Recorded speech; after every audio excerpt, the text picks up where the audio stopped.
स्वयं वृंदावन में जाऊंगा और इस बार वृंदावन में लीला करूंगा। तो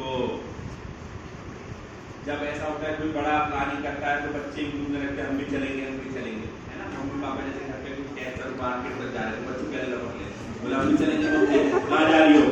तो जैसे ही भगवान ने प्लानिंग करी कि मैं इस बार स्वयं जाऊंगा भगवान वृंदावन में लीला। कब आते हैं भगवान स्वयं, कब बताया ना, भगवान स्वयं कब आते हैं, कृष्ण स्वयं मैंने बताया था। कौन सा? सातवां और बताया था 70 बताया था 7 कौन सा सातवां, क्या सातवां? नहीं 7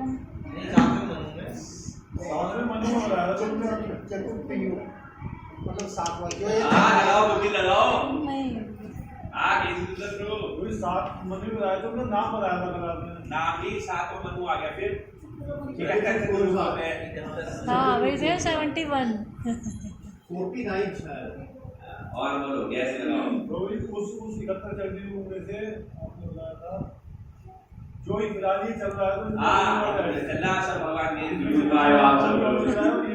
ठीक है 7.28 28वां चतुर्युग, 28वां चतुर्युग चल रहा है, 7वां मनु और 28वां चतुर्युग। तो एक दिन में ब्रह्मा जी के 14 मनु होते हैं, उसमें 7वें मनु में 28वें चतुर्युग में भगवान स्वयं आते हैं। आते तो हर चतुर्युग में कृष्ण, जब भी चतुर्युग में द्वापर आता है कृष्ण आते हैं, मगर स्वयं भगवान नहीं आते, वो महाविष्णु से आते हैं, विष्णु महाविष्णु आते हैं।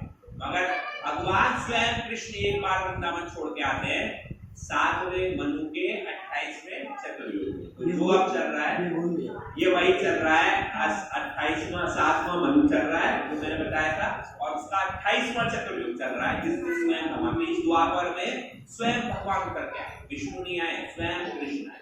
और 28वें 7वें मनु के 28वें चतुर्युग में ही चैतन्य महाप्रभु स्वयं उतर के आते हैं। अदरवाइज विष्णु उतारते हैं, चैतन्य महाप्रभु बन के आते हर युग में, मगर हर बार आते हैं, मगर स्वयं चैतन्य महाप्रभु आते हैं। तो हर युग में जब भगवान के नाम का प्रचार होता है तो सब लोग सिर्फ वैकुंठ तक जा सकते हैं। कहां तक? कौन आया कृष्ण बन के? विष्णु। तो कहां लेके जाएंगे? अपने धाम।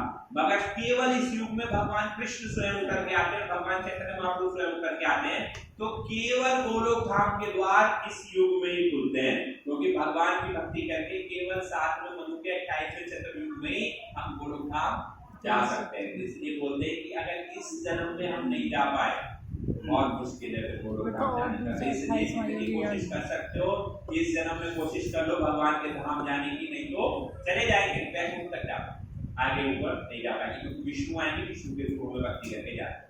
ओके, तो भगवान ने प्लानिंग करी कि चलो भैया समय आ रहा है मैं जाऊंगा। जैसे समय आया मैं जाऊंगा, राधा रानी बोली मैं भी चलूंगी। बोले अच्छा तुम भी चलोगी? भगवान ने कहा तुम्हारे बिना क्या करूंगा, लेकिन तुम चलूंगा, चलना मेरे साथ। राधा रानी को बोला, राधा रानी बोली मतलब मेरी एक शर्त है। बोले क्या?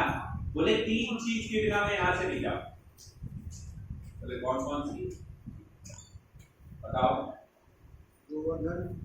गोवर्धन पहली, दूसरी यमुना जी और ताली बजा दो दोनों के लिए। अरे वाह! बोली यमुना जी के बिना मैं नहीं जाऊंगी, ब्रज के बिना मैं नहीं जाऊंगी, और गोवर्धन के बिना मैं नहीं। ये 3 चीज पहले जाएगी और फिर मैं इनके साथ साथ जाऊंगी। भगवान ने कहा राधे लेकर तो तुम्हें चल रही है, और स्त्री हट तो भगवान भी मानते हैं। भगवान ने कहा ठीक है, इन तीनों को मैं लेके चलूंगा। जैसे इन तीनों ने सुना हमें लेके चलेंगे, ऐसे खुश बोले वाह भगवान मजा आ गया, राधा रानी आपने तो कमाल